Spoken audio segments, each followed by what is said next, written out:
Assalamualaikum warahmatullahi wabarakatuh. Izinkan saya untuk mempresentasikan ujian tengah semester tugas individu tahun akademik 2021-2022. Saya Tabas Sukma Aji dengan NIM 192100061 kelas Pates dengan dosen pengampu Dr. Andes Yanuar Saksono MM. Peranan Kementerian Koperasi dan UKM atau Deputi Bagian Usaha Kecil dan Menengah.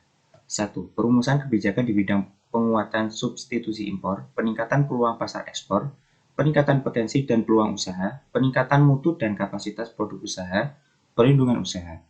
2. Koordinasi dan sinkronisasi pelaksanaan kebijakan di bidang penguatan substitusi impor, peningkatan peluang pasar ekspor, peningkatan potensi dan peluang usaha, peningkatan mutu.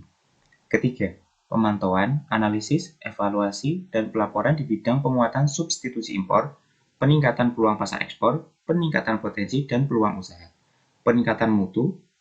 Keempat, pelaksanaan fungsi lain yang diberikan oleh Presiden. Selanjutnya, peran Dinas Perdagangan dan Perindustrian. A. Perumusan kebijakan teknis di bidang perindustrian, perdagangan, pengelolaan pasar, dan sebagainya. B. Penyelenggaraan upaya peningkatan pelayanan publik di bidang perindustrian, perdagangan, pengelolaan pasar, dan sebagainya. C. Penyelenggaraan urusan pemerintah dan pelayanan umum di bidang perindustrian, perdagangan, dan pengelolaan pasar. D. Pembinaan dan pelaksanaan tugas di bidang perindustrian, perdagangan, dan pengelolaan pasar. E. Pengelolaan rekomendasi teknis di bidang perindustrian, perdagangan, dan pengelolaan pasar. F. Monitoring, evaluasi, dan pelaporan terhadap pelaksanaan tugas di bidang perindustrian, perdagangan, dan pengelolaan pasar.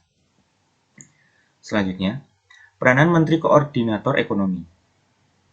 Pertama, sinkronisasi perencanaan, penyusunan, dan pelaksanaan kebijakan ekonomi makro.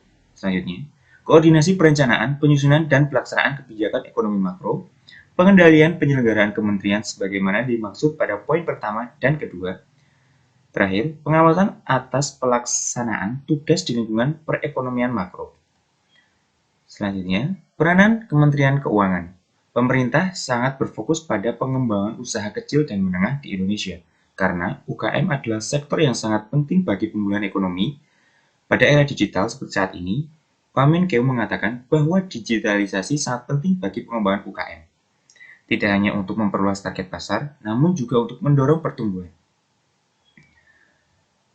Peranan Badan Perencanaan Pembangunan Nasional atau Bappenas. Fungsi utama Bappenas A. Untuk merumuskan rencana-rencana pembangunan nasional jangka panjang, jangka menengah, dan jangka pendek. Untuk mengkoordinasi perencanaan pengusahaan keserasian di antara rencana-rencana sektoral maupun regional, dan untuk mengintegrasikan perencanaan tersebut ke dalam suatu rencana pembangunan nasional. C. Bekerjasama dengan Menkeu untuk menyusun RAPBN dan mengajukan kepada Presiden sebelum akhirnya ke DPR dan dalam bentuk nota keuangan. Usaha kecil menengah. Usaha kecil menengah atau yang disingkat UKM adalah usaha ekonomi produktif yang berdiri sendiri yang dilakukan oleh perorangan atau badan usaha yang merupakan anak perusahaan atau cabang perusahaan yang dimiliki, dikuasai, atau menjadi bagian baik langsung maupun tidak langsung dengan usaha besar. Di Indonesia, UKM sangat berperan penting dalam pembangunan ekonomi nasional. Menurut Undang-Undang Nomor 9 1995 tentang usaha kecil, kriteria usaha kecil yaitu memiliki aset kurang dari 200 juta di luar tanah dan bangunan, omset tahunan kurang dari 1 miliar, dimiliki oleh orang Indonesia, tidak terafiliasi dengan usaha menengah sampai besar, boleh berbadan hukum, dan boleh tidak. Menurut Badan Pusat Statistik, 1.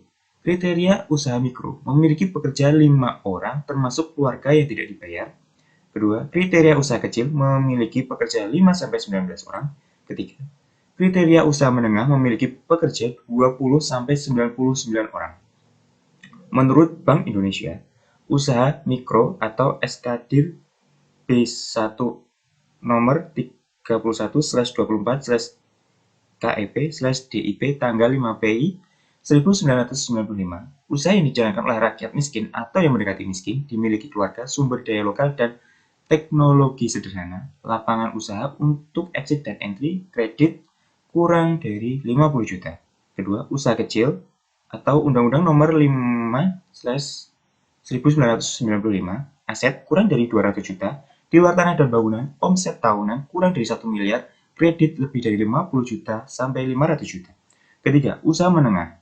SKDIR BI nomor 30/45/DIR/UK tanggal 5 Januari 1997, aset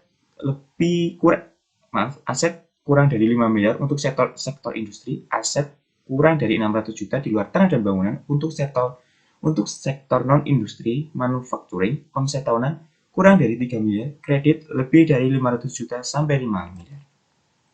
Menurut Menek Koperasi dan PKM. 1. Usaha kecil.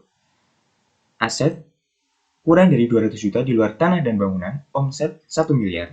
Kedua, usaha menengah, aset 200 juta sampai dengan 10 miliar. Menurut Bank Dunia, usaha mikro memiliki pekerja kurang dari 20 orang.